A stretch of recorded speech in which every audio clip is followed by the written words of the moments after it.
பொரி தோசை எப்படி பண்ணலான்னு பார்க்கலாம். 2 டம்ளர் பொரி எடுத்திருக்கேன். 2 டம்ளர் எடுத்திருக்கேன். இதை நல்லா வாஷ் பண்ணிவிட்டு முங்குற அளவு தண்ணி விட்டு ஊற வச்சிடலாம். வாஷ் பண்ணிவிட்டு தண்ணி ஊற்றி வச்சுருக்கேன். இது ஊறட்டும், 1/4 மணி நேரம் ஊறினா போதும்.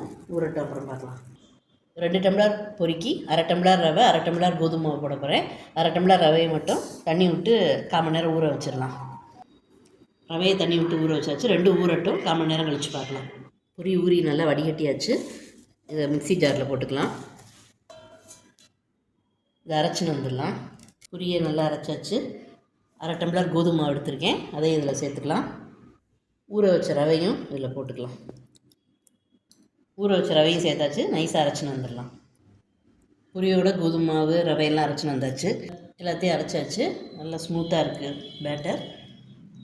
இதை கொஞ்சம் வாஷ் பண்ணி விட்டுன்னு வந்துடலாம். தேவையான அளவு உப்பு போட்டுக்கலாம். நல்லா கரைச்சிக்கலாம். இந்த கன்சிஸ்டன்சியில் தான் இருக்கணும் மாவு. இப்போ தோசை பண்ணலாம். கல் காஞ்சாச்சு. இப்போ தோசை வறுத்துக்கலாம்.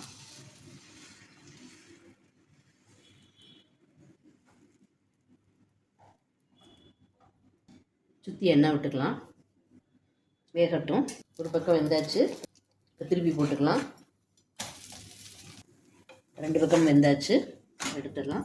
பொரி தோசை சூப்பராக ரெடி ஆயிடுச்சு.